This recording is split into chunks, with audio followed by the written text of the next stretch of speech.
Buenas tardes con todos. Buenas tardes, doctor. Muy buenas tardes. Pues, ¿le parece si esperamos un par de minutos mientras se terminan de unir? Mientras ya se llega la hora también. Ya, no hay problema, vamos un ratito. Listo.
Doctor, falta que encienda su micro, disculpa. Buenas tardes con todos. Muy buenas tardes. Gracias. Muy bien. Bueno, buenas tardes con todos. Dando pie al sílabo del día de hoy, vamos a desarrollar la quinta teoría relacionada con lo que es control prenatal y control prenatal con enfoque de riesgo, ¿no? Según el sílabo. Vamos a compartir. ¿Se ve la pantalla? Sí, doctor, esto se lo viene. Ya. Muy bien, entonces vamos a desarrollar la quinta teoría relacionada con lo que es el control prenatal, ¿no? Entonces, el control prenatal, pues, ¿no? Constituye una de las actividades más importantes en el quehacer de lo que es profesional de salud, sobre todo, ¿no? En el personal de la primera línea de atención, como son las partes periféricas, en la cual, pues, uno va a captar a través de esto las pacientes que tienen ciertas características o factores de riesgo, ¿no? Detectarlos en forma precoz, aquellas que se pueden tener un mayor grado de complicación tanto en el embarazo, puerperio y parto, ¿no? Por lo tanto, se constituye en una actividad principal, ¿no? Por eso dice que es una vigilancia clínica, periódica y sistemática del estado grávido, ¿no? En este caso, la gestante, con la finalidad y el objetivo principal de toda esta actividad que se realiza, de obtener, pues, ¿no? Que el binomio madre-niño, pues, termine en las condiciones mejores óptimas, ¿no? En un estado de salud, tanto de la madre como en este caso de su hijo, es el bebé, ¿no? Generalmente la finalidad de este control prenatal, ¿no? Es prevención más que todo. O sea, acá recalca las actividades de prevención, pues, ¿no? Más vale prevenir, como dice lamentar, ¿no? La prevención, como a través de una detección, ¿no? Y tratamiento precoz de las complicaciones que puedan darse en el embarazo, con el fin, pues, de evitar daños irreversibles tanto a la madre como al feto, ¿no? Realmente los objetivos generales, ¿no? Relacionados con el control prenatal, pues tienen que ver mucho, pues, ¿no? Con promover un nivel de salud adecuado en las distintas etapas de la gestante, como es el embarazo y el parto, ¿no? ¿No? Sin temor, pues, de complicaciones, ¿no? Obteniendo, pues, que el embarazo termine, pues, con el nacimiento de un niño vivo y sano, ¿no? Disminuir los riesgos de moro y mortalidad materna e infantil y mejorar la calidad de vida, ¿no? Generalmente, pues, muchas pacientes a veces llegan a emergencia sin controles prenatales, ¿no? A veces pacientes que vienen en expulsivo, ¿no? En expulsivo, ¿no? Por ejemplo, ¿no? Un ejemplo básico, principal, ¿no? Hace unos 3 días hemos recibido por emergencia una adolescente de 18 años de edad que viene en expulsivo, ¿no? Va a sala de parto, 2, 3 de la mañana, sale el bebé, sale la placenta y empieza con una hemorragia masiva. Una hemorragia. Lo que llamaba la atención es que en alumbramiento, una placenta con bastante calcificaciones, verde, ¿no? Con mal olor, y una hemorragia que no paraba con nada, ¿no? O sea, una atonía brava, refractaria al tratamiento. Se dio todo el tratamiento, el paciente no tiene controles prenatales, aparentemente. El único control, como se averiguó después, la paciente vino el 21 de junio, la paciente le habían hecho referencia, el único control, el 16 de junio, la mandan con una gestación de 38 semanas, 3 días, RCU, preeclampsia, no, trastorno invasivo preeclampsia, ¿no? Entonces, esta pacientita de 18 años, ¿no? Control prenatal, ningún control prenatal, el único control prenatal que le hace el centro de salud y la refieren, ¿no? Y la paciente no viene, instruida por personal de salud, pasa 17, 18, 19, 20, 21 y la paciente ingresa, ¿no? Es poco líquido, escaso, amarillento. El paciente se le pone todo lo que es clave roja, todo, y no mejora la atonía refractaria también, todo, ¿no? Se pone todo lo que es la clave roja, sangre, todo eso, y a pesar de todo ello, la paciente sigue con una atonía refractaria. El paciente ingresa, se programa para cirugía en sala de operaciones, ingresa a eso de las 6 de la mañana, ¿no? El útero flácido totalmente, y lamentablemente se procede a hacer una histerectomía, pues. Con eso la paciente en mal estado, se recupera. Después de 5 días sin UCI, la paciente ha salido y gracias a Dios pues se ha salvado la vida, ¿no?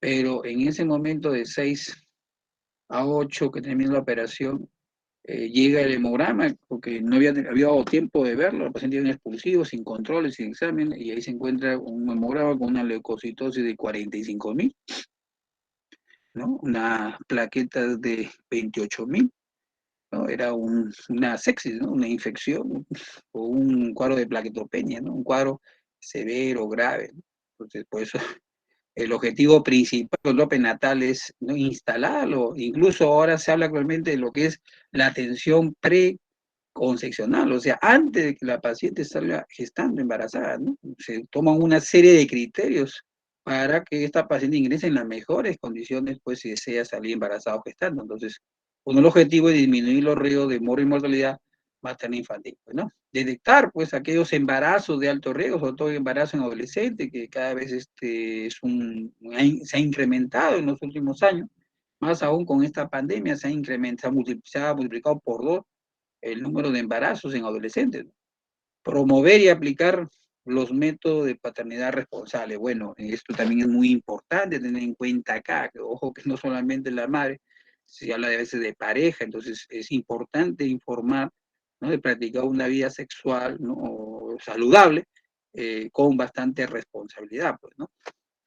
Se mencionan también como objetivos específicos a nivel mundial, ¿no? Un asesoramiento previo del embarazo de la pareja. De igual manera, hacer una captación precoz de todas las gestantes, que es lo ideal. Lamentablemente, nuestra idiosincrasia propia de nuestra población, América Latina y el Perú, realmente las gestantes no tienen una cultura de prevención, ¿no? Generalmente acuden a emergencia o a consulta cuando hay alguna molestia o algo que les llama la atención, como un dolor, un sangrado, y cuando uno va por emergencia, estas pacientes tienen 22, 24, 20 semanas de gestación, ¿no?, en la cual se ha perdido un gran parte del control, que es vital e importante desde el inicio del embarazo para detectar factores de riesgo, ¿no? Ofrecer, asegurar una información adecuada del embarazo, sus cuidados, cómo debe ser, ¿no?, qué exámenes que realizar, qué procedimientos. Mejorar la salud y calidad de vida de la mujer embarazada, el feto. Ya se mencionó, identificar ciertos riesgos específicos, ¿no? De igual manera, cuidar el estado del bebé de vida intrauterina a través, pues, de, ¿no?, lo que se refiere a actualmente, ¿no?, mediante el enfoque clínico y el apoyo de la ecografía, ¿no? Cada vez ha permitido, pues, hacer un control más minucioso de cómo va la evolución de crecimiento y desarrollo del producto de la gestación en sus distintas etapas del embarazo, ¿no? Sobre todo en los primer trimestres de la gestación, ¿no? Ya se mencionó, disminuir la mortalidad materno-fetal y favorecer la participación de las mujeres y parejas durante todo el proceso del embarazo, ¿no? Considerando estos términos, multiculturalidad y también el término de discapacidad, ¿no?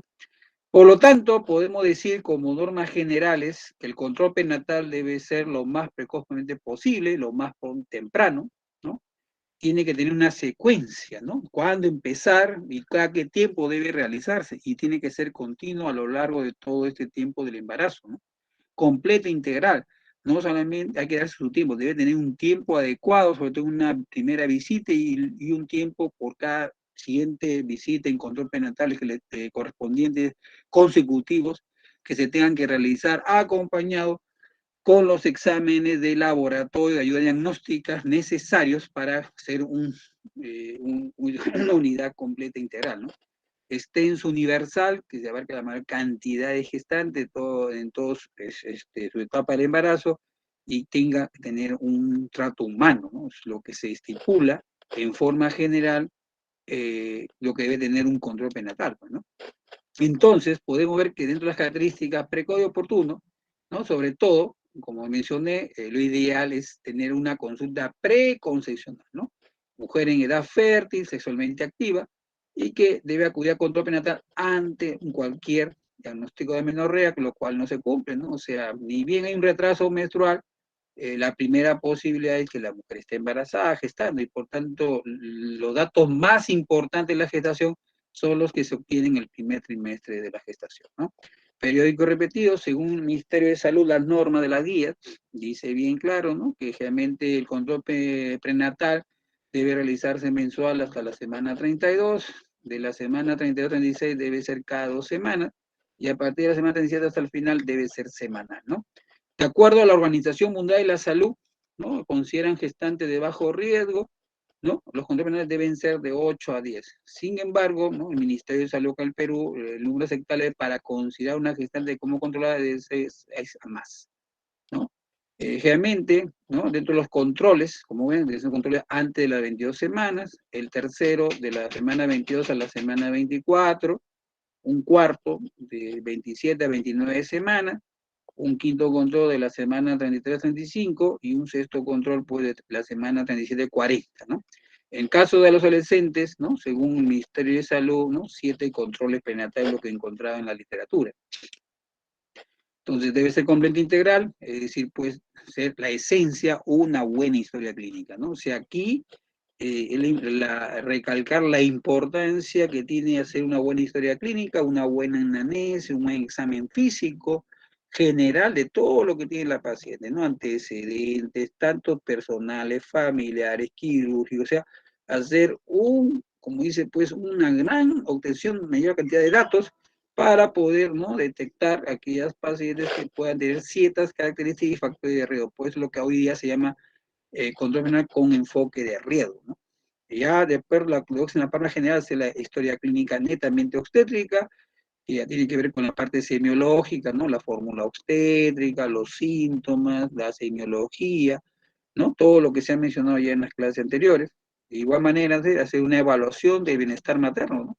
Cómo está, en qué estado nutricional entra mi gestante, ¿no? Ver los requerimientos de hierro, geofólico, vitaminas, la evaluación odontológica, y de igual manera, pues, está incluido también el paquete de lo que es la atención de salud mental, sobre todo actualmente hay violencia de género, hay gestantes a veces que sufren violencia de género, es muy importante, también un punto muy importante en cuenta en este punto de vista, ¿no? Por otro lado, hablamos del binomio madre-niño, esto es por parte materna, y igual manera que ver la evaluación del bienestar fetal, ¿no? O sea, a través de la ecografía, que vamos a mencionar aquí, ¿no? Los marcadores que son ecográficos y bioquímicos para ver cómo se está formando ese futuro bebé, ¿no? Sobre todo en su parte embrionaria y fetal, ¿no? Debe ser de amplia cobertura, ¿no? Económico, alcance de todo, humano, inherente a todo acto médico, ¿no? Todo médico debe haber una buena relación, un buen rapport, una buena relación con la paciente, ¿no? El mayor trato humano posible por parte de nosotros, ¿no? Muchas veces el paciente viene buscando ayuda y a veces uno no da el debido trato humano, y eso es muy importante. La nueva generación de medios como son ustedes, ¿no?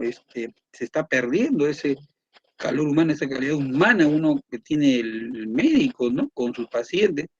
Se han vuelto un poco, la relación un poco más fría, a veces es un tanto metálica más que todo, y uno ve, también hay que ver la parte humana del ser humano, ¿no? En este caso, de la gestante. Se habla de la consulta preconcepcional, ¿no? Que debe formar parte de la asistencia prenatal de todas las mujeres, independientemente de su estado de salud, ¿no? Ojo, fomentando su implementación en nuestro entorno. Esto generalmente todavía está en pañales, no se hace todavía, como decir, hablamos de control prenatal cuando la paciente ya está gestando, y aún más de eso no se cumple. Mucho, como le digo, ya muchas de estas gestantes tienen un embarazo ya un poco avanzado cuando empiezan a tener su control prenatal. La consulta previa al embarazo debe realizarse pues dentro del año, ojo, dentro del año, que cuando la paciente desea salir embarazada, ¿no?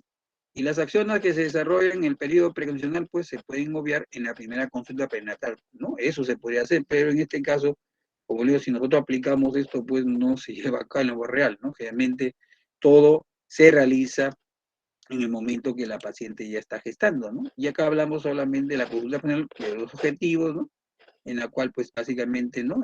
Ver una educación sanitaria, un estado de salud de la mujer que es la embarazada, evaluar su riesgo reproductivo, factores de riesgo que tiene la paciente, ¿no?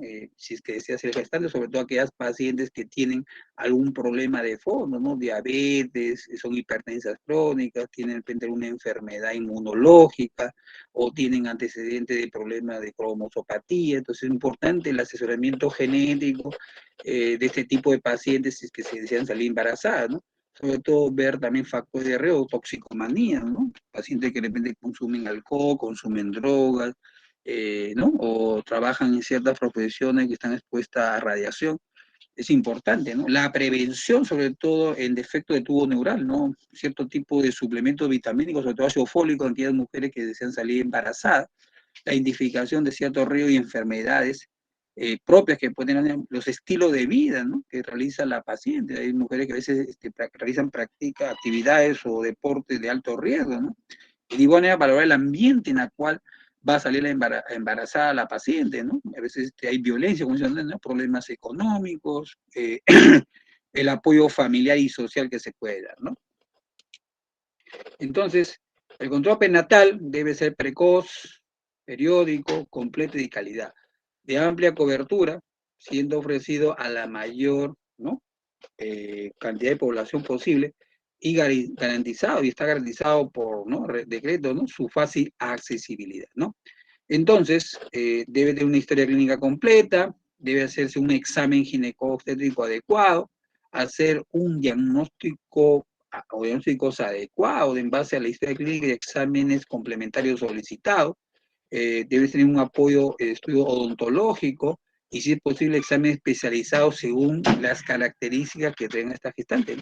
Detectar a tiempo signos de alarma para tener en consideración y evitar complicaciones futuras durante el desarrollo de la gestación y el mismo parto, ¿no?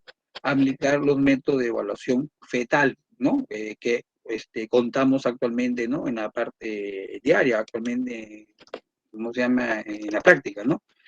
Entonces es importante en el control prenatal, pues, que hacer el diagnóstico del embarazo, ¿no? Si tiene una paciente que quiere en primer control, como mencioné, la incidencia de una historia clínica, los signos y síntomas de presunción, probabilidad y certeza de diagnóstico, que ya se ha mencionado en una clase anterior, los exámenes de ayuda diagnóstico confirmatorio, en este caso el dosaje de la beta-HCG, fracción beta, y la ecografía con la presencia, pues, en este caso, el producto de la gestación, latidos cardíacos o movimientos, ¿no?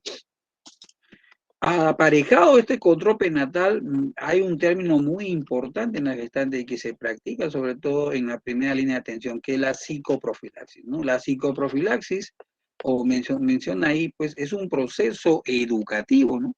Es un proceso de educación, ¿no?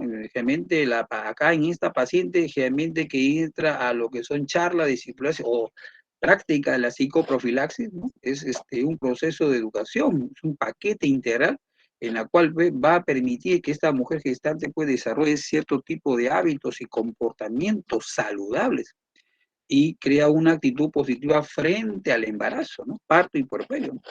Y esto hace, pues, ¿no? Que este proceso sea una experiencia feliz y saludable, tanto para la madre como para el bebé y todo lo que están alrededor, pues, ¿no? Todo embarazo, sobre todo una primigenia, todo embarazo es una cosa expectante, una alegría única. No solamente está aparejada ahí la gestante con su bebé, sino todo su entorno familiar y social, ¿no? O sea, está pendiente la abuela, el abuelo, la hermana, sobre todo si es el primer bebé, el primer nieto, más aún, los abuelos, las abuelas están pendientes de cómo va, ¿no? El embarazo, ¿no? Y la expectativa de esperar la llegada del bebé, ¿no? Entonces, esto es muy importante acá. Por lo tanto, la psicología es un proceso educativo que permite desarrollar hábitos y comportamientos saludables en la gestante frente a su actitud positiva a lo que es, ¿no? El proceso de embarazo y el parto, ¿no?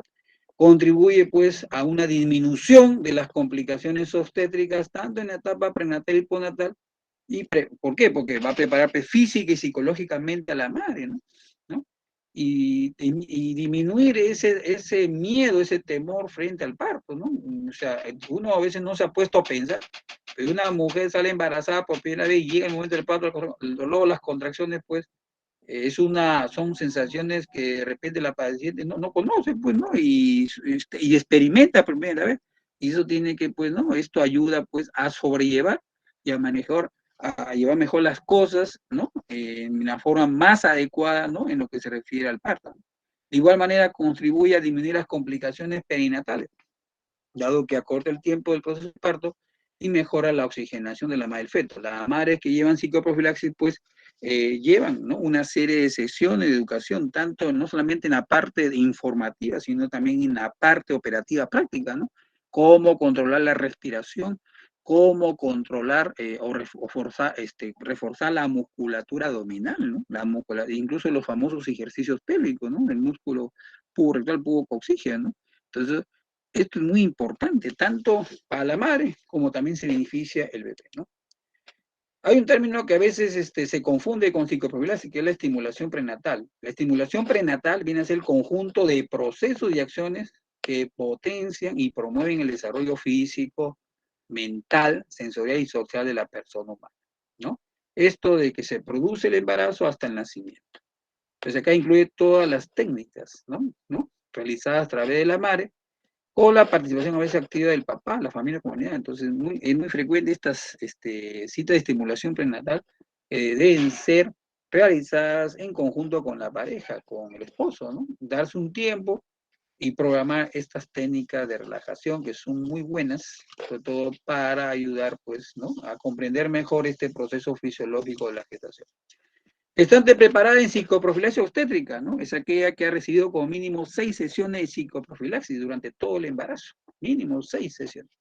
Gestante preparada en estimulación prenatal, ¿no? Es aquella que ha recibido mínimo 6 sesiones de estimulación prenatal durante el embarazo, ¿no?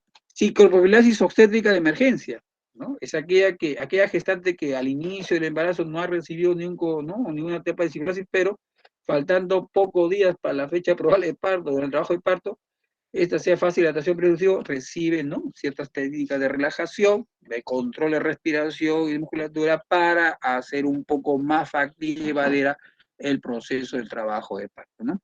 También igual mencionan un término que se llama calistenia, ¿no?, llamado también calentamiento, que esto es una técnica que permite estirar y trabajar todos los músculos antes de una actividad física, como es el caso del trabajo de parto. Se llama trabajo de parto, ¿no?, con el fin de evitar posibles lesiones en las articulaciones, ¿no? Entonces son términos, ¿no?, referidos, relacionados con lo que es la psicoprofilaxis, ¿no? Otro punto importante en el embarazo es lo que se refiere al criterio nutricional, ¿no?, que viene nuestra gestante, ¿no? La ganancia de peso. La ganancia de peso está relacionada con el ingreso nutricional, o sea, cómo viene esta paciente en el embarazo, ¿no? Hay un paciente que están en peso adecuado, hay otras pues que tienen poca ganancia de peso previo al embarazo y otras que están con sobrepeso y obesidad, ¿no? Hay un gran porcentaje, hasta un 20-30% de nuestras gestantes tienen ya un grado de obesidad o sobrepeso u obesidad, ¿no? Entonces, un adecuado ingreso nutricional durante el embarazo está relacionado con bajo peso al nacer, nacimiento, ¿no?, parto prematuro o defecto a veces congénito, ¿no? Y una excesiva ganancia de peso durante el embarazo predispone también, pues, que ya no quieran, pues, ¿no?, a estar relacionado íntimamente con diabetes gestacional, a veces con trastorno hipertensivo, mayor tasa de cesárea, ¿no? Esto es muy importante, sobre todo, ¿no?, el factor de obesidad, últimamente como un predictor de complicaciones durante el embarazo. Bien, al final de la gestación se recomienda durante todo el embarazo una ganancia aproximada, alguna literatura dice 10, 12 kilos, 11, 12 kilos en una mujer que tiene un peso estándar promedio normal cuando empieza el embarazo. Y esto va a variar de acuerdo si es una mujer que tiene poco peso o una mujer que ya estaba en obesidad y sobrepeso, ¿no? Por ejemplo, en el primer trimestre la ganancia de peso es muy pobre, ¿no? Casi no hay ganancia, ¿no? El aumento de peso apenas se nota, es evidente, ¿no? El segundo trimestre es frecuente un incremento semanal, según la literatura dice que puede ir hasta 500 gramos, ¿no? En este caso semanal. Y un tercer trimestre igual, 400 a 500 por semana. Excepto las últimas, ¿no?, 2 semanas antes ya de la fecha probable o parto término, en las cuales casi ya no significa algún aumento, ¿no? Generalmente entre la semana 3 y 32 hay una ganancia de 1.5 a 2 kilos por mes, ¿no? Es muy importante en cuenta. Entonces vemos acá que la mayor ganancia de peso se va a dar a partir del segundo trimestre del embarazo y tercer trimestre, ¿no? De la semana 13 a la semana 32, ¿no? Otro, ¿cómo se llama? Literatura dice, ¿no? Un científico Hutter fue más específico y propuso valores medios normales para incremento de peso en cada semana, ¿no? Por ejemplo, ¿no?, de la semana tal debe ser tanto kilos por semana, ¿no? Pues esto generalmente es también relativo, ¿no? Lo que dicen las nutricionistas, por ejemplo, en la gestación. Bueno, la ganancia de peso, esto lo han visto en las modificaciones de adaptación en base al peso, ¿no? ¿Cómo es el aumento del peso, no? Mayormente, pues, 3 kilos, 3,5 kilos es el bebé, ¿no? El futuro feto, ¿no? Casi 1 kilo de líquido amniótico, ¿no? La placenta casi 600 gramos, algunos dicen hasta 1 kilo, sangre materna casi 1,5 kilos, el útero mismo casi 900, incluso algunos dicen hasta 1,200, el tejido de la parte de la mama, el pecho, ¿no? 1 kilo, líquidos celulares casi 1, 2 kilos, y la grasa materna 3 kilos. En promedio, pues 12,6 kilos durante los 9 meses de embarazo, ¿no? Igual acá, ¿no? ¿Qué tanto peso debe aumentar durante el embarazo, ¿no? Por ejemplo, ¿no? Una paciente, ¿no? Con peso normal, como mencionó, 11, 12 kilos, te dicen 16, pues 12 kilos, peso bajo, más peso, sobrepeso y obesidad, pues la ganancia debe ser menor, 7, y esto tiene que ir a veces acompañado con la nutricionista o caso contrario con un endocrinólogo, ¿no? Porque la obesidad sí también se le considera una enfermedad metabólica y por lo tanto necesita el apoyo no solamente en este caso del ginecobstetra, sino también con un complemento con lo que es nutrición y lo que es endocrinología, ¿no? El embarazo general, como es el aumento de peso, 20 kilos, ¿no? Generalmente en la literatura uno dicen 11, 18, o sea, esto va a depender del número de productos, o sea, a mayor embarazo general, los requerimientos de nutrientes van a ser mayores y por lo tanto puede haber un incremento mayor de peso. Las calorías, pues, son importantes, ¿no? Sobre todo una mujer que no está embarazada, al salir embarazada, pues necesitas calorías adicionales, ¿no? La mayor parte de estas calorías se acumulan en las últimas 20 semanas de la gestación. Según la Organización Mundial de la Salud, recomienda en promedio 150 kilocalorías adicionales, ojo, por día, durante el primer trimestre de la gestación, ¿no? Y esto aumenta a 350 kilocalorías adicionales por día a lo largo de los siguientes meses posteriores, ¿no? Entonces, esto es importante tener en cuenta eso, pero tiene que haber un balance, como ven ustedes acá, de alimentos, ¿no? No solamente es cuestión de las calorías, sino qué tipo de alimentos va a consumir la paciente. Generalmente se recomiendan proteínas, carbohidratos, ¿cómo se llama? Solubles, no los carbohidratos simples, nada de eso, ¿no? O sea, menos grasa, menos fritura. Hay pacientes que consumen más, son antojos, ¿no? Dulce, chocolate, harina, entonces eso crean calorías negativas, condicionando un aumento de peso no adecuado para el bebé. Las proteínas, como son la mayor parte, que deben ser provenir de fuentes animales, ¿no? Como ven ustedes acá en su diario, leche, ¿no? Pollo, pescado, huevo, etcétera, ¿no? Las proteínas, durante la segunda mitad del embarazo, ¿no? En promedio, se deposita casi 1 kilo de proteína. Esto equivalente a 5,6 gramos de peso por día, ¿no? De la paciente gestante, ¿no? Y esto es importante por la demanda de crecimiento y remodelación que he mencionado, como es el caso del feto, ¿no? La placenta, el útero, el mama, lo que he mencionado en la gráfica anterior. De igual manera, ¿no? Hay un aumento de exigencia, de requerimiento de los minerales, especialmente el hierro, ¿no? En nuestro país, ¿no? 3 grupos tienen una alta prevalencia de anemia, ¿no? Como son los niños menores de 5 años, las mujeres gestantes, pues, y las mujeres en edad fértil, ¿no? Casi el 55% en este caso de mujeres tienen que ingresan con un grado de anemia en el embarazo. Por lo tanto, dentro de los minerales hay un incremento de sus necesidades, viene a ser el hierro, como ya vamos a mencionar, en sus distintas presentaciones orales, ¿no? Parenterales, ¿no? Son importantes para suplir esas necesidades, ¿no? Aumentadas con respecto a este tipo de mineral. Bueno, aquí en el cierto gráfico, ¿no? También las vitaminas, ¿no? El cierto tipo de vitaminas liposolubles, ¿no? Sobre todo en este caso, el complejo AD, que son necesarias conforme van aumentando, ¿no? La semana o a las edades que tiene la paciente, ¿no? De igual manera acá se ve, ¿no? Embarazadas de 14 a 18 años, adolescentes o mujeres de 19 hasta 50 años, ¿no? Los requerimientos necesarios de vitaminas, minerales, como el caso de calcio, sodio, potasio, hierro, zinc. Todos estos elementos a veces en el mercado comercial encontramos distintos tipos de complementos nutricionales, ¿no? Que tienen en su composición, lo van a ver ustedes después, ¿no? En la parte práctica, ¿no? Que tienen combinado de hierro, ácido fólico, vitaminas, minerales, ¿no? En sí, ¿no? Por ejemplo, madre DHA, gestavidad, o sea, son nombres comerciales, pero en sí tienen este tipo de componente en su composición y lo que dan las cantidades nutricionales recomendadas para la OMS para este tipo de gestantes, ¿no? Y uno de los elementos básicos en la mujer embarazada viene a ser la administración de ácido fólico, ¿no? Que es importante, 400 microgramos diarios durante el primer próxima intervención, generalmente le dicen 800 microgramos, para prevención de efecto del tubo neural, ¿no? Se mencionó, pues, en este caso, por ejemplo, espina bífida, ¿no? Meningocele o mielongocele, ¿no? Cualquier trastorno en el proceso de formación del tubo neural, ¿no? Ya tenemos las vitaminas que se han mencionado. El vitamina A, pues, no inicia la complementación del embarazo. Su deficiencia se asocia a veces con el aumento de riesgo de anemia y parto prematuro. Se encuentra la vitamina B12 en cierto alimento de origen animal. Los niveles bajos de esta, tal vez la concentración aumenta el riesgo de efecto neural. Por eso es importante. Dentro del complejo vitamina B12 es importante el ácido fólico, ¿no? La piridoxina también y el ácido ascórbico que va recomendado en el embarazo es de 80 a 85 miligramos diarios, ¿no? De igual manera, otro punto importante son los viajes en la gestante, la prevención, ¿no? La paciente puede viajar en automóvil, no hay problema, siempre y cuando todo sea seguro y se cumple la regla como debe ser, más allá de la gestante. El viaje aéreo, mencionan, pues, ¿no? Si es que no hay una complicación obstétrica o el embarazo que lo contraindique, hasta la semana 36. Referido al coito, las relaciones sexuales no son dañinas, ¿no? Las amenazas de trabajo de parto prematuro, ¿no? En este caso, pues, ¿no? En ciertas pacientes que ya se declaran ciertos factores de riesgo, pues, mejor preferir evitarlas. Y lo otro es la evaluación odontológica, ¿no? Es importante ver las caries y tratarlas, ¿no? Por su íntima asociación a lo que es amenaza de parto prematuro o ruptura prematura de membrana, ¿no? Lo que se estipula hoy día, ¿no? Y eso ustedes lo van a ver cuando hagan su internado y lo hagan en su serum, ¿no? Está estipulado a nivel internacional lo que es la historia clínica perinatal, ¿no? La historia clínica está íntimamente, la Organización Mundial de la Salud tiene un sistema informático, ¿no?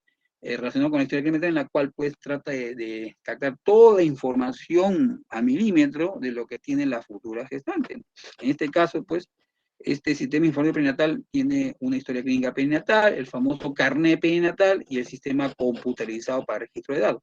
Los objetivos de esta historia clínica perinatal, pues, es normatizar, unificar toda la recolección de datos, facilitar la comunicación tanto en intra y extramuro, ¿no? Favorecer el cumplimiento de las normas, ¿no? Un registro de datos de interés legal, ¿no? Facilitar la auditoría de historias clínicas, ¿no? Formar un banco de datos perinatales y implementar un sistema de vigilancia epidemiológica continua, ¿no? Las características de historia clínica perinatal, pues, y como lo vamos a ver ahorita, ¿no? Generalmente tienen ciertos patrones bien tipificados, ¿no? Por ejemplo, en este caso, pues, tiene parte obstétrica, la parte relacionada con el recién nacido, por ejemplo, en este caso, tiene un área de identificación de la paciente, un área de antecedentes, un área propia del control perinatal, que es el embarazo, un área relacionada con el parto, aborto, un área relacionada con el recién nacido, un área con el puerperio y una área relacionada con las patologías que se pueden presentar durante el embarazo, parto y puerperio, ¿no? Esto generalmente cuenta con casillas amarillas y rojas que indican el riesgo o estado de alerta, ¿no? Entonces, esta es la ficha de salud perinatal, ¿no? En la cual están viendo pues una zona de identificación que se menciona acá, ¿no? Ven donde viene la paciente, todos sus datos, provincia, teléfono, ¿no? Su ocupación, su grado de estudio, estado civil, antecedentes obstétricos, ¿no? La gesta y la paridad, ¿no? ¿no? Aborto, los partos, si han sido vaginales, cesáreas, si han nacido vivos, muertos, pues muerto en la primera semana, ¿no? Entonces se toma un dato específico de esta situación, cómo terminó la gestación anterior, ¿no? En qué fecha, si fue un parto, aborto, fue un ectópico, una mola, si fue un aborto y qué tipo de aborto fue, o sea, todo está tipificado acá, ¿no? Y bueno, los antecedentes familiares, personales que se han mencionado, ¿no? O sea, que realmente lo que está de amarillo y rojo, ¿no? Entonces, acá se ve todo lo que trae la familia y todo lo que trae este tipo de pacientes. Se tenía desde preeclampsia, ¿no? Fue el parto prematuro, sufre epilepsia, o sea, es bien completa esta ficha perinatal, ¿no? Ven acá la tasa de lo que es el peso y talla del embarazo actual de la paciente, su fecha última regla, ecografía, se ha requerido hospitalización, exámenes de laboratorio que se mencionan acá, ¿no? Todos los exámenes relacionados con la gestante. Y en la parte posterior se ve el número de controles prenatales que se da en la paciente, ¿no? Acá se ve la fecha del control, la edad gestacional en todos los controles, el peso de la madre, los signos vitales, importante aquí la altura uterina, la situación, posición, presentación, la frecuencia cardíaca, la presencia de signos agregados, edema, ¿no? Y acá firma el responsable, pues. Y esto se va haciendo controles, como se mencionó, pues, ¿no? Entonces es muy importante acá reficar esta historia clínica perinatal. Ustedes, ¿no? En la parte del internado y en lo que es el serum, es vital importancia del médico. Realmente a veces esto lo llena la parte personal de obstetricia, pero es importante que el médico aparte de su control de obstetricia, tiene que pasar por el médico general o especialista y ver y checar cómo va a haber este control. ¿No? A través de historia clínica uno va sacando información importante de cómo se encuentra el paciente y qué factor de riesgo pueda tener, ¿no? Todo lo que está acá, que se mencionó, la parte del puerperio, ¿no? El alta, la terminación del parto, si fue un parto instrumentado, un parto vaginal, terminó por cesárea, si hizo episiotomía, si hubo desgarro, interesante toda esta historia clínica, ¿no? Los códigos de diagnóstico según el CIE-10, ¿no? Donde se debe colocar en estas pacientes, ¿no? El egreso de recién nacidos, el egreso de la madre, en qué condiciones, todo eso.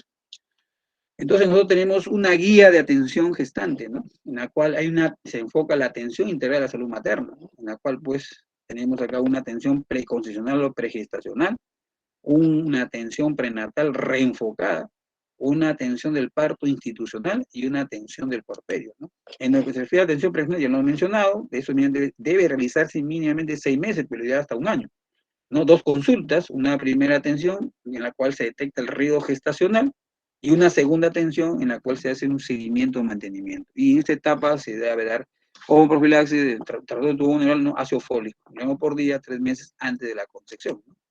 En la atención prenatal, la gestante, ¿no? Vemos la gestante atendida, ¿no? Es aquella que es referida a la primera atención prenatal que recibe la gestante durante el embarazo actual. Es muy importante tener en cuenta acá. La gestante controlada ya se definió, ¿no? Define a la gestante que ha cumplido su 6ª atención prenatal y que ha recibido el paquete básico de atención de gestante, que vamos a hablar. La gestante con atención prenatal reenfocada, ¿no? Es la vigilancia y la evaluación integral tanto del binomio madre y niño, idealmente antes de la semana 14 de gestación, para brindar un paquete básico de intervención. Esto es muy importante para un manejo adecuado de complicaciones que se puedan dar, ¿no? Entonces, lo que plantean los distintas guías, y sobre todo en Perú, lo que es el Ministerio de Salud, de una guía 2013 y referendal 2018, es una primera consulta en la cual esta realmente se realiza en el centro de salud, pues no más cercano, ¿no? Esto realmente debe durar como mínimo 30, 40 minutos, y eso de repente un poco más, dependiendo si la gestante tiene factores de riesgo agregados, ¿no? Entonces el objetivo básico, entonces una primera consulta debe durar, ¿no? Como mínimo 30, 40 minutos, de repente un poco más, confirmar una historia clínica prolija, recolectar la mayor cantidad de datos posible y hacer pues un diagnóstico importante de la paciente, ¿no? Confirmar el embarazo, pues, evaluar la edad gestacional real de la paciente, determinar la fecha probable de parto, ¿no? Determinar, pues, ¿no? Que el embarazo está considerando lo que es una evolución normal, detectar cualquier factor de riesgo obstétrico para tomar los planes de acción obstétrica correspondientes, ¿no? Entonces, pautas de los controles siguientes, entonces es importante ver que si la gestante acude a su control en forma tardía, que es lo que mayormente pasa, ¿no? Al menos en MINSA, se realizan actividades correspondientes a las consultas anteriores, pues, ¿no? En este caso, pues, una evaluación integral, una buena historia clínica, control, cómo va el peso materno, los signos vitales, control de crecimiento del feto, altura uterina, evaluar la edad gestacional, pedir los exámenes, ayudar a interpretarlos y dar suplemento de hierro como ese fólico después de la semana 16. Entonces, en una primera consulta, haciendo un resumen, hay que hacer una historia clínica cuidadosa. Ese es uno. Segundo, los exámenes de ayuda diagnóstica correspondiente, ¿no? Sea de laboratorio, sea la ecografía, etc. Realizar medidas de promoción, o sea, educar a la paciente, hacer una educación a la gestante. Cuarto, ya vienen las medidas específicas. En este caso, qué dieta va a recibir, los suplementos nutricionales que tiene que recibir, o sea, el hierro ácido fólico, ver la ganancia de peso de la paciente, la actividad física y horas de reposo que va a tener la gestante, ¿no? Si puede tener relaciones sexuales o no. Hábitos higiénico-dietéticos se llaman eso, ¿no? El tipo de vestuario, lo referente a los viajes, el uso de cierto tipo de fármacos. Hay pacientes que tienen epilepsia y toman tratamiento para la epilepsia, hay pacientes que tienen problemas de hipotiroidismo y toman tratamiento para el hipotiroidismo, por ejemplo, ¿no? Control de movimientos fetales y informarles sobre la sintomatología de la. Esto generalmente se realiza en la primera consulta antes de la semana 14, ¿no? Entonces, esto realmente, ¿no? Es un anés, examen físico, examen gineco-obstétrico, lo que se ha mencionado ya en la consulta anterior, los exámenes de laboratorio que se deben realizar, pues básico, debe realizarse eso está protocolizado a nivel nacional, tanto por MINSA de Salud, mínimo pues su hemoglobina, su grupo sanguíneo, ¿no?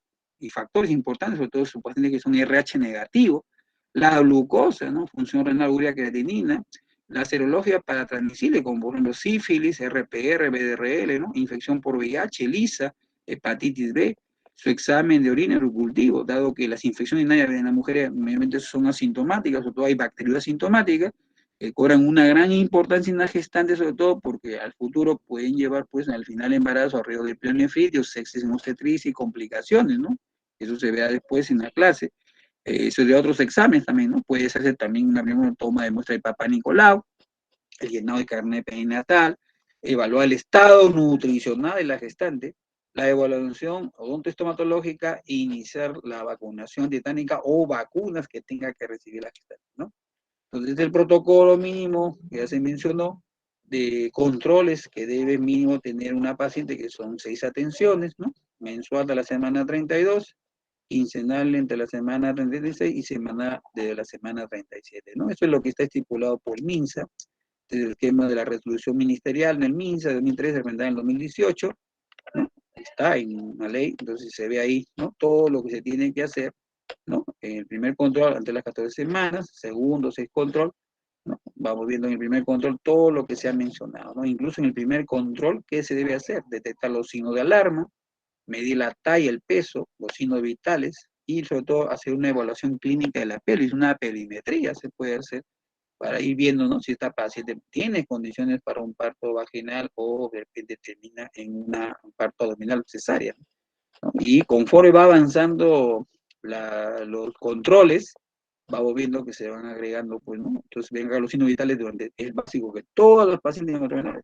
A veces hay historia clínica perinatal en la cual no figura los signos vitales, ¿no? Sobre todo esto es básico, sobre todo que tenemos una alta prevalencia de preeclampsia en nuestro medio, ¿no? Y así por el estilo, son patrones que se han mencionado, ¿no? Conforme avanzando el embarazo, vamos midiendo la altura uterina, aparece un nuevo control, igual la ocultación de latidos cardíacos fetales hasta el final del embarazo, ¿no? Acá estamos, ¿no? Ocultar la evaluación por ecografía del volumen del líquido amniótico, ver cómo está la situación, posición, presentación, y acá hacia el final, el cuarto control, en todos los exámenes de laboratorio que se mencionó, también en pacientes que tengan, ¿no? Con ecografía de repente por ahí, ¿no? ¿Cómo se llama? En repregancia, ¿no? La prevención con el ácido de aspirina, ¿no? De antes de la semana 14, la vacuna antitetánica a partir de la semana segundo, tercer control, semana 21, 22, toma de Papá Nicolau desde el inicio del primer control, ¿no? De antes de la semana 14, ¿no? Realmente la vacuna más popular y conocida es la vacuna antitetánica, ¿no? Se recomienda de primera en las 20 a 24 semanas y segunda 26 a 31 semanas. Realmente la vacuna en gestantes, ¿no? Según el calendario vigente, que se usa la vacuna difteria tétano DT con la finalidad de prevenir el tétano neonatal, ¿no? De igual manera, se puede aplicar en gestantes por vacuna con H1N1 gestantes a partir del cuarto mes y recibe una dosis para la influenza estacional o en el porperio, ¿no? Es lo que está estipulado en la guía. Vacuna contra la influenza estacional, entonces lo que se ha mencionado, ¿no? La gente debe recibir una dosis de vacuna, de contra la influenza, sobre todo a partir de la semana 20. Las vacunas contraindicadas, al menos en embarazadas, no se deben dar vacunas que estén compuestas por virus vivos atenuados, ¿no? Y sobre todo, las siguientes vacunas pueden transmitirse al bebé a través de la placenta y causar, ¿no? Un mayor riesgo de parto prematuro, aborto respecto al nacimiento, con la hepatitis A, vacuna triple contra, ¿no? SPR, la vacuna contra la rubiola, la antipolio oral inyectada, la antineumococco, antimeningococa y la vacuna contra la fiebre amarilla, ¿no? Solo en este caso podrá utilizarse a partir del segundo trimestre del embarazo, sobre todo en zonas endémicas, ¿no? Entonces, hay que conocer el calendario de vacunas, que van a preguntarle al embarazo en control prenatal, ¿no? ¿Qué vacuna me puedo colocar y qué vacuna no se debe colocar, ¿no? Acá es lo que se está mencionando. De igual manera, acá en lo que se refiere a la medida preventiva, la administración de ácido fólico, recomendar la evaluación de la ecografía del primer trimestre, ¿no? La opción de planificación, la psicoprofilaxia a partir del segundo control prenatal hacia adelante, ¿no? Todo esto básicamente pues se realiza en los controles prenatales, ¿no?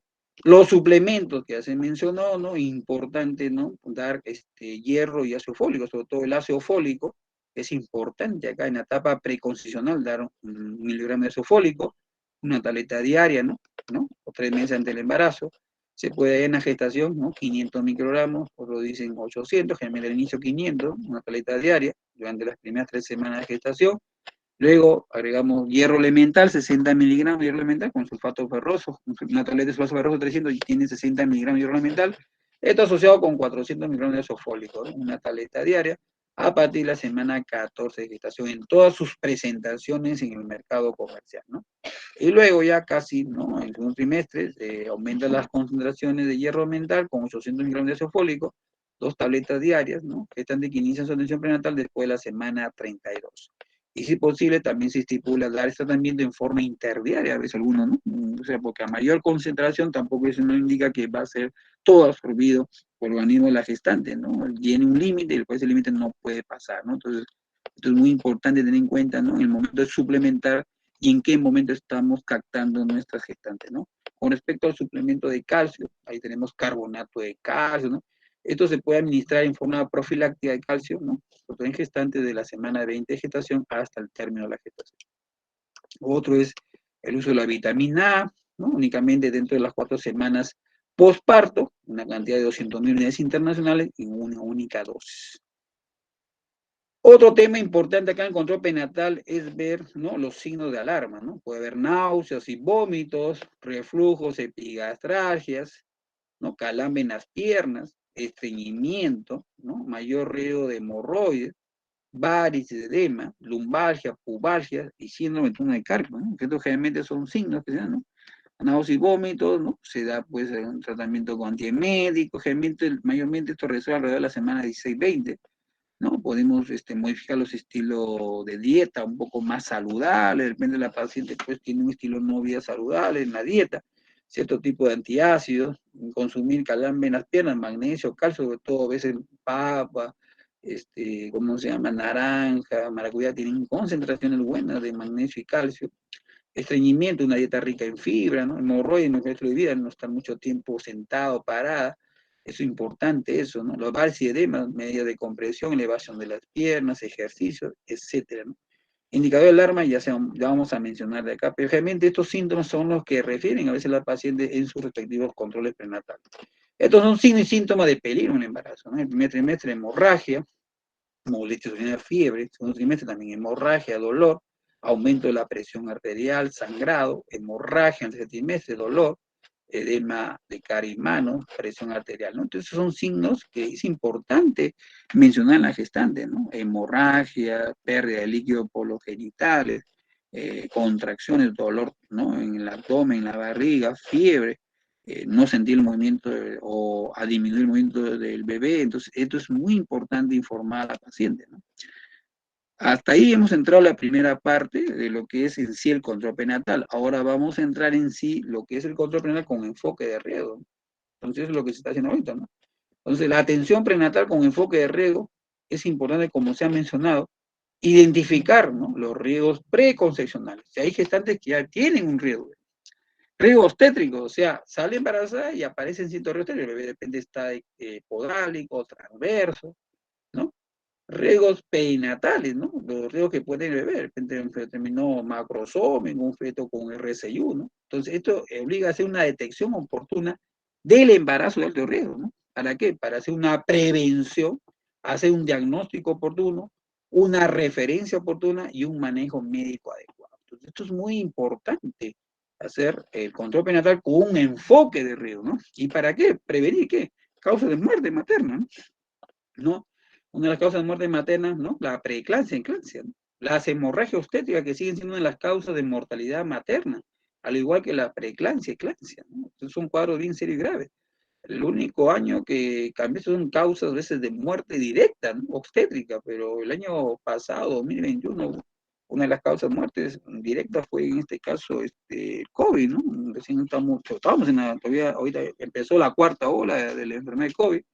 El COVID mató más gestantes que lo que se solía hacer en la época pre-pandemia, ¿no? Entonces, pero ahorita seguimos otra vez con las causas directas, las hemorragias obstétricas siguen siendo un dolor de cabeza, ¿no? Y sobre todo, eso se da porque a veces no se hizo ¿no? Una atención preconcepcional, ver los factores preconcepcionales que tenía la paciente, ¿no? De repente, una paciente hipertensa crónica, tenía síndrome antiofosfolípico, qué sé yo, infecciones puerperales, ¿no? Complicaciones de un aborto, y en lo que se refiere al recién nacido, insuficiencia respiratoria, hipoxia al nacer o trauma al nacimiento, ¿no? Entonces es importante identificar riesgos preconcepcionales, como mencioné, ¿no? Antecedentes obstétricos desfavorables, ¿no?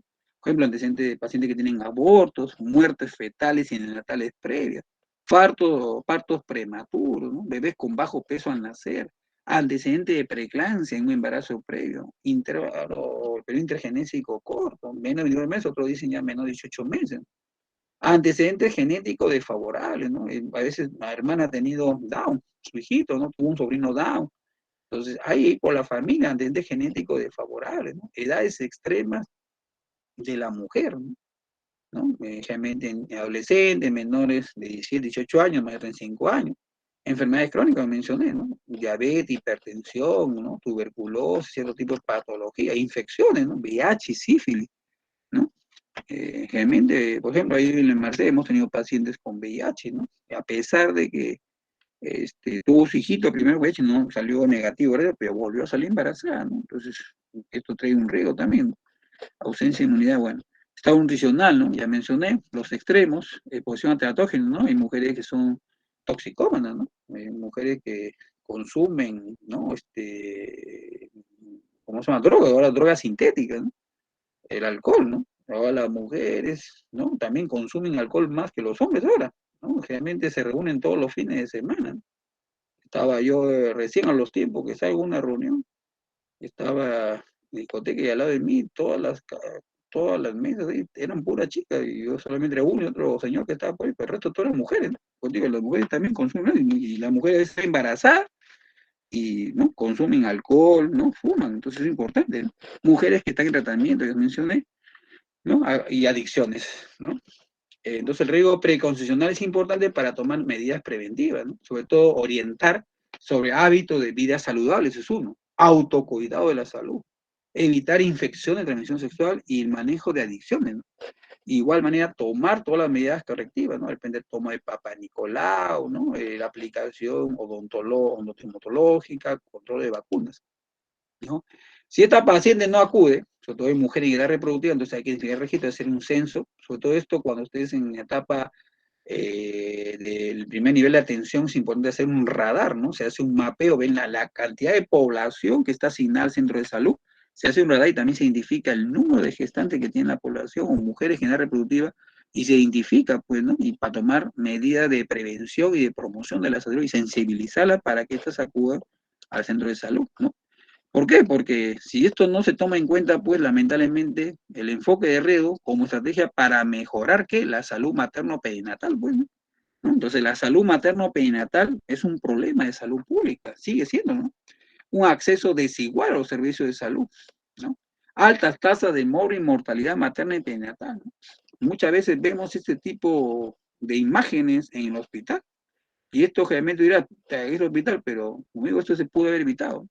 Un control prenatal con enfoque de riesgo, ¿no? Permite tomar las medidas correctivas más adecuadas y evitar este tipo de complicaciones que nosotros vemos a diario a veces, ¿no? Un paciente que tiene un parto y termina con gasas llenas de sangre, ¿no? ¿Cuánta cantidad? La cantidad de sangre que ha perdido la paciente, ¿no?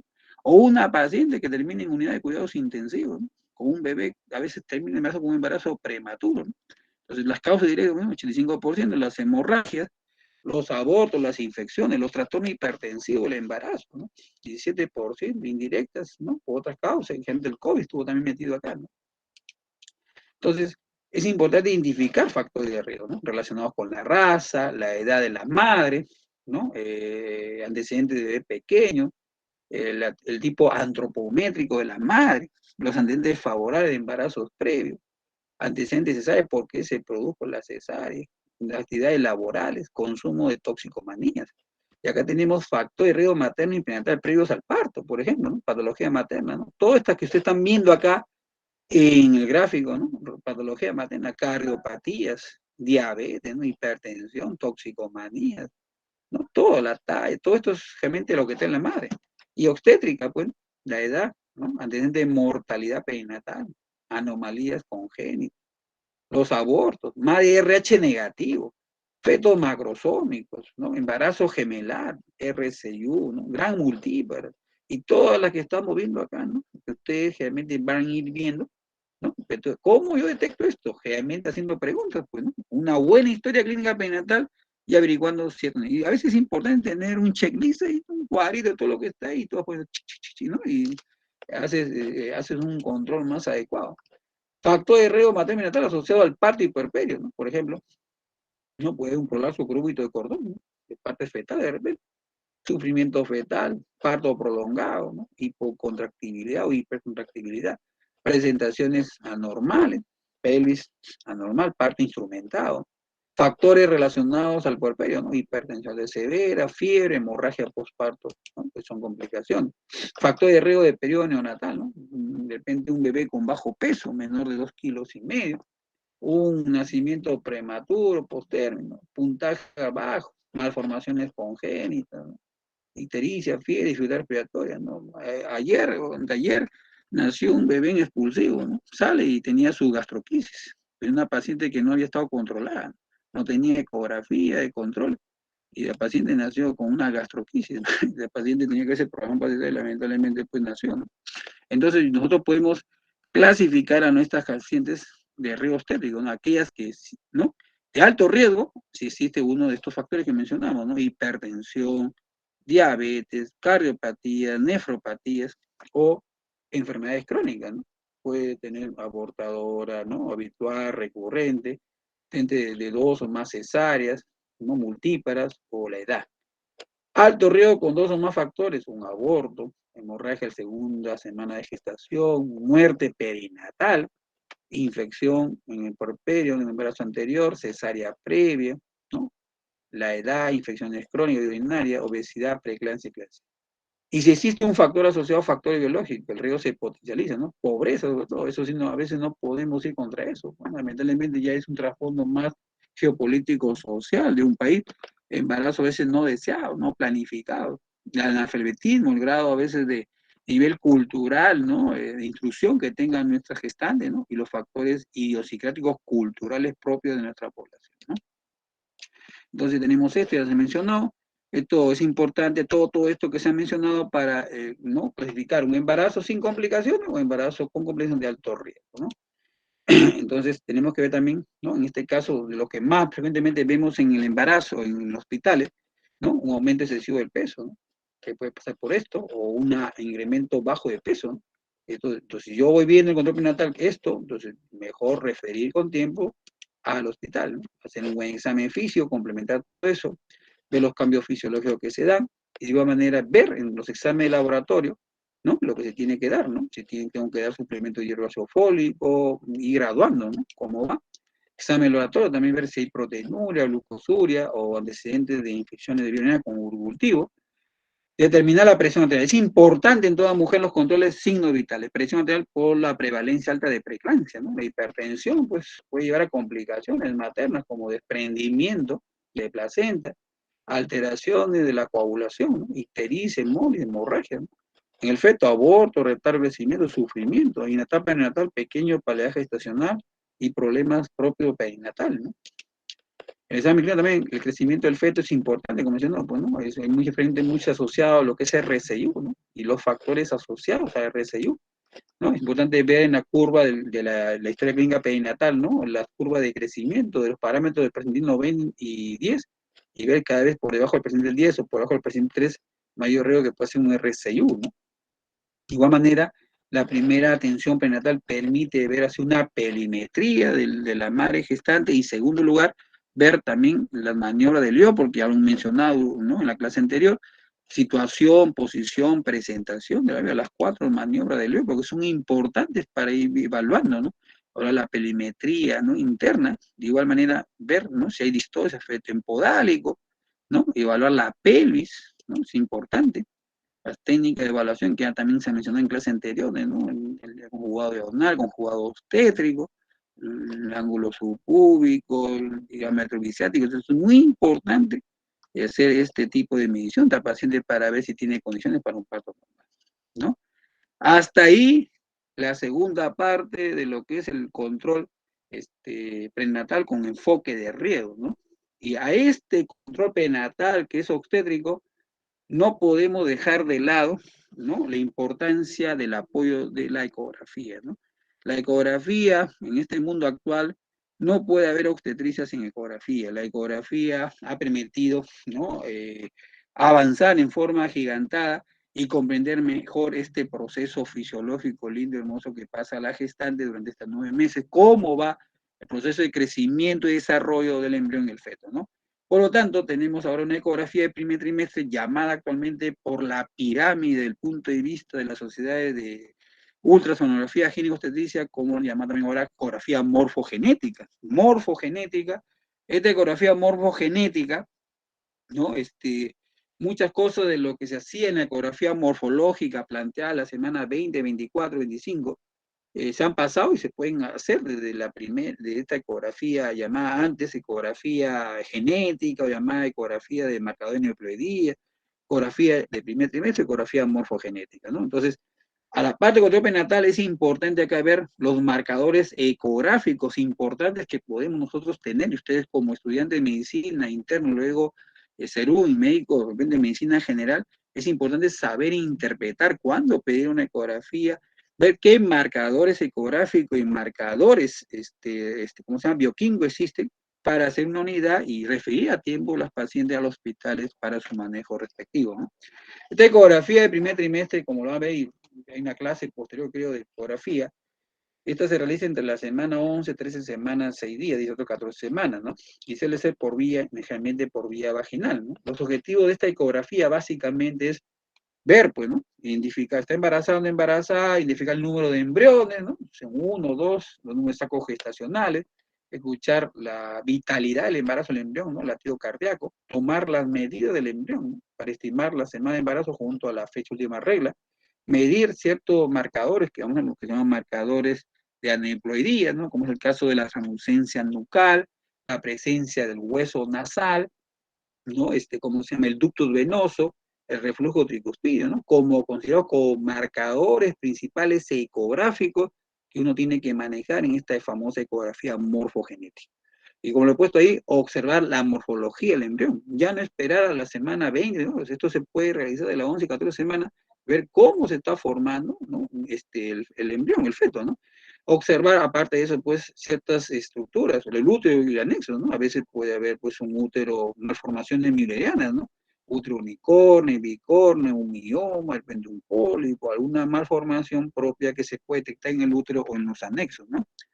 Entonces, objetivos principales, pues, entonces, confirmar la gestación, velometría, la vitalidad, el riesgo de aneuploidías, despistaje de ciertas malformaciones, presencia de embarazo múltiple, corionicidad, sobre todo, que es importante en esta ecografía, riesgo de preeclampsia residual y diagnóstico de patología uteroanexial, ¿no? Entonces, vemos ahí la biometría, ¿no? Es importante ver acá la longitud cefalocaudal del bebé, que es generalmente entre las 6 y 12 semanas, se hace un promedio de 3 mediciones, y a partir de la semana 12 es preferido 13, algunos dicen 13, lo que es ya la biometría, diámetro biparietal, longitud de Fer, ¿no? Acá tenemos, ¿no?, diámetro biparietal, la circunferencia cefálica, que tenemos la línea interhemisférica, ¿no?, que tenemos el fémur, ¿no?, el bebé, la parte abdominal, ¿no?, la parte cefálica y caudal, ¿no?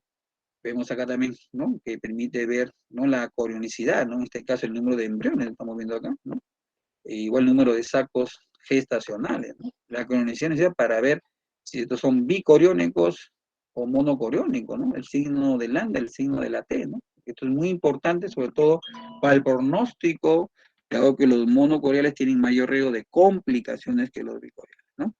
Entonces, la ecografía, llamada también de tamizaje genético, es importante involucrar acá 3 parámetros importantes, ¿no? La edad materna, a mayor edad, mayor riesgo. Marcadores bioquímicos, ¿cuáles son los marcadores bioquímicos? Principalmente la beta, la porción beta de la HCG, hormona gonadotrofina coriónica, y la proteína, PAC-A, ¿no? Algunos dicen también la inhibina, y otros dicen la alfa-fetoproteína también como marcador bioquímico. La ecografía como tal, entonces, mide todo esto, ¿no? Que vamos a ver ahorita, la longitud craneocaudal, ¿no? La presencia del hueso nasal, la translucencia nucal, el ductus venoso, la válvula tricúspide y la evaluación morfológica. Entonces, en esta ecografía de primer trimestre, básicamente es importante siempre detectable, ¿no? Si el bebé tiene una cránea, una loprosencefalia, una presencia de onfalocele, una gastroquisis, una media mejiga. Entonces, esto está considerado que deben ser siempre detectables, ¿no?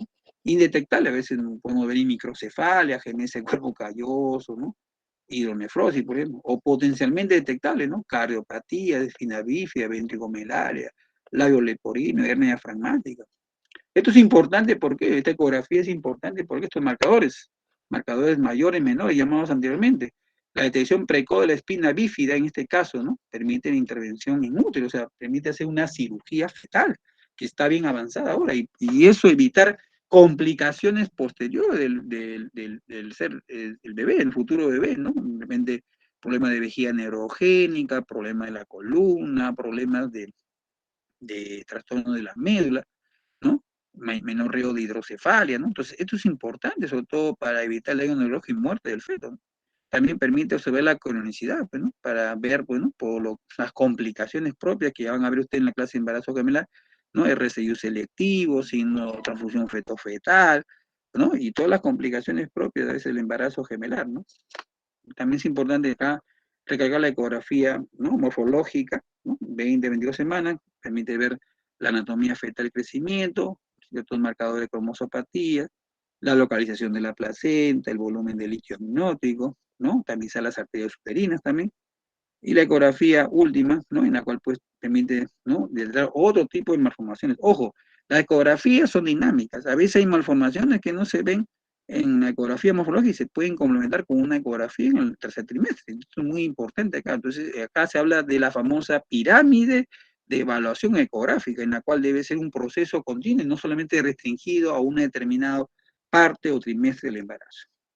Las principales aneuploidías detectadas o de sospecha, ¿no? Tenemos, usted lo sabe muy bien, trisomía más frecuente, trisomía 21, la trisomía del 18 y la trisomía del 13, ¿no? Y el riesgo de prevalencia por nacimiento, 1 en 800 a 1 en 10.000 de trisomía, ¿no? Y las malformaciones que se pueden dar por la ecografía, ¿no? Por ejemplo, la trisomía 21, ¿no?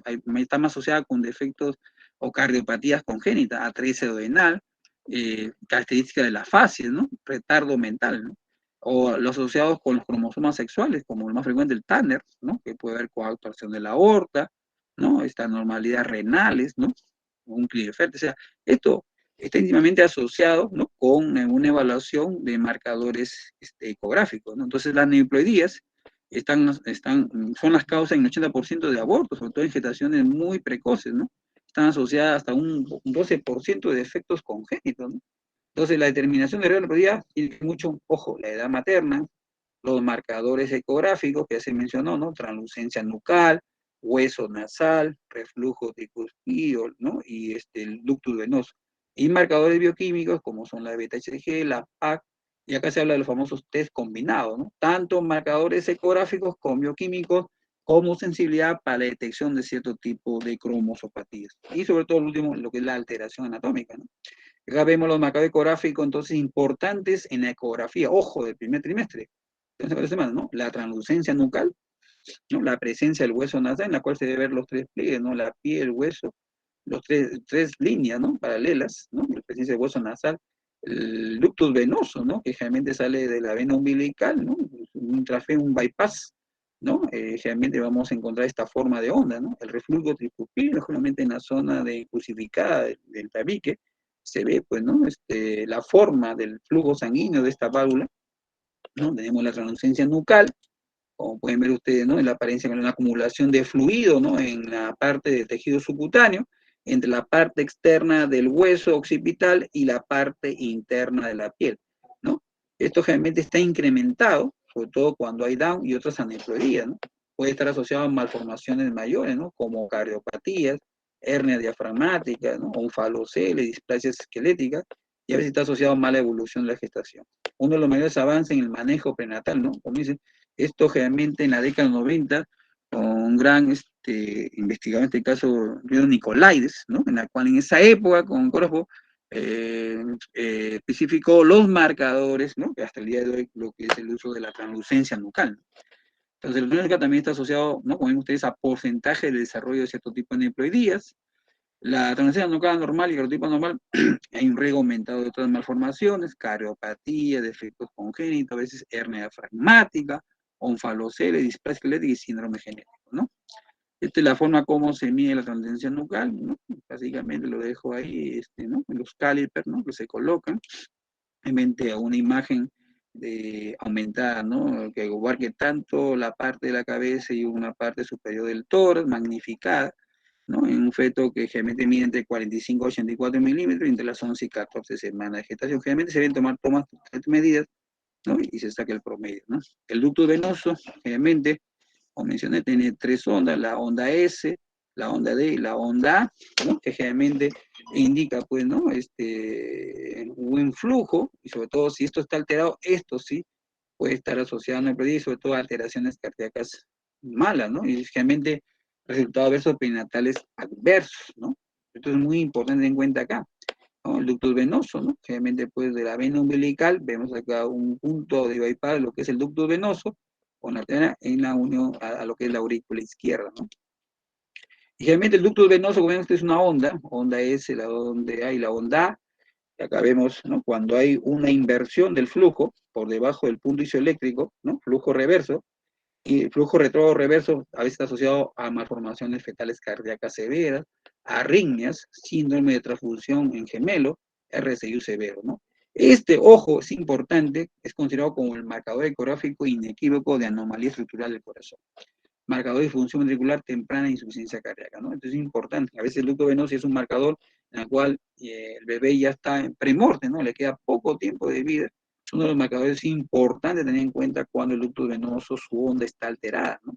Como ven acá, tiene la onda S, que es de la sístole ventricular, cuando ve que tiene que ver con la diástole cardíaca, y la onda A, que tiene que ver con la sístole auricular.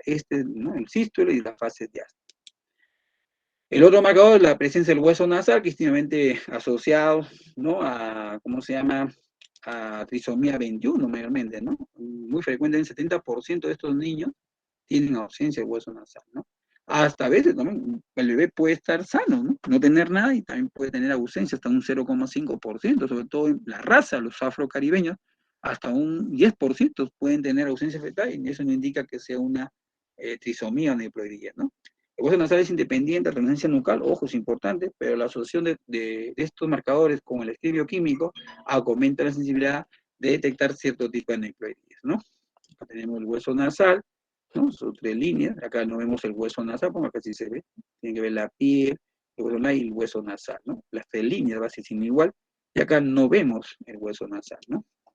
Entonces vemos, en general, los marcadores ecográficos como bioquímicos, si combinamos, vemos acá, si solamente veo el marcador clínico de edad materna, tasa de detección 30%, ¿no? Si la edad materna y la bioquímica en suero, entre las 15 semanas, 50-60%.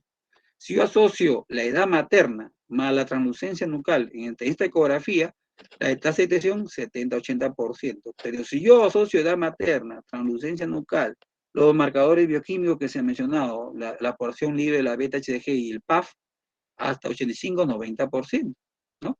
Y si yo asocio edad materna, translucencia, hueso nasal, marcadores bioquímicos en suero entre las 11 y 13 semanas, entonces esto puede llegar a la detección a un 95% de detección. ¿Ya? Entonces, estos son los principales marcadores ecográficos y bioquímicos en la detección de este tipo de cromosopatías, ¿no? El otro es el reflujo epicospío también, que está asociado a veces a cardiopatías congénitas en los fetos con cariotipo normal, y el reflujo epicospío está aumentado 8 veces, ¿no? De la forma de la onda, de la forma de medición también. Existen cierto tipo de marcadores o programas, sistema informático, que ingresan cierto tipo de valor y te permiten valorar cierto riesgo de desarrollo de pacientes en cromosopatías. Es un screening, ¿no? De combinar tanto la parte clínica, marcador ecográfico y bioquímico, y para el desarrollo de cierto tipo de cromosopatías, ¿no? De igual manera, aparte de eso, es importante la, pues, se llama ecografía morfogenética, ¿no? Ver cómo está el cerebelo, la parte posterior, los plexos coroideos, los pedúnculos cerebrales, la forma del corazón, las 4 cavidades, la forma de la columna, tanto en sagital como transversal, ¿no? El esbozo de la oreja, ¿no? La cara, los labios, el cristalino, los ojos, entonces es importante eso, ¿no? La presencia de las 2 arterias, a veces hay arteria única, asociada también a cromosopatía, la forma de los riñones congénicos, la vejiga, a veces hay megavejiga, la presencia de los miembros inferiores en todos sus, ¿cómo se llama? Trayectos, ¿no? Igual eran miembros superiores e inferiores, ¿no? Ahora, últimamente tenemos la translucencia intracraneal también, ¿no? En la cual Nicolais menciona, ¿no? En lo que generalmente aparece en el hueso, en esta forma ampliada, no solamente ver la translucencia nucal y el hueso nasal, sino también ver, ¿no? La forma de todo lo que es ¿cómo se llama? La parte del encéfalo, ¿no? El tálamo, la médula, o sea, los pedúnculos, ¿no? ¿Cómo se llama? Ventrículo. Entonces es importante, otro término que es la translucencia intracraneal, ¿no? Y por último, ya para terminar, también me permite en esta ecografía del primer trimestre determinar el riesgo de preeclampsia y de RSIU, ¿no? Se debe medir el Doppler, índice de pulsatilidad tanto de las 2 arterias, y si este está por encima del percentil 95, hay mayor riesgo que esta paciente tenga mayor desenlace de desarrollar un tipo de preeclampsia, por lo tanto ahí habría que dar como prevención aspirina, ¿no? Antes de la semana 14 hasta la semana 36. En este caso vemos la doble arteria uterina, que son vasos de alta resistencia, sístole y diástole, ¿no? Generalmente aquellas pacientes que tienen una alteración del Doppler en esta etapa de embarazo, uno o dos pueden desarrollar este trastorno de la preeclampsia, ¿no? Muy bien, doctores, esa es la exposición. Espero haber contribuido con respecto a la exposición del día de hoy, ¿no? Los 3 temas básicos verticales que se han expuesto, ¿no? Control prenatal enfocado en riesgo y el uso de ciertos marcadores ecográficos y bioquímicos como complemento a la evaluación del control prenatal. No sé si hay una pregunta.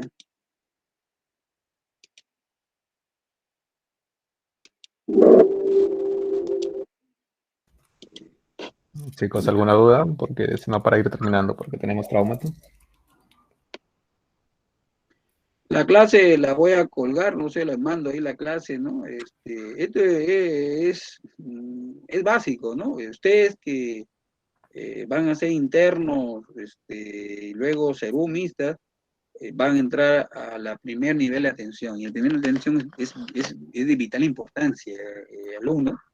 Es básico, ¿no? Que el estudiante de medicina tenga las armas, ¿no? Y sepa la vitalidad, la importancia de la medida de prevención. No solamente es parte curativa y rehabilitación que hacemos en el hospital, sino la parte preventiva y promoción de salud tiene que ver mucho en este caso con el control prenatal.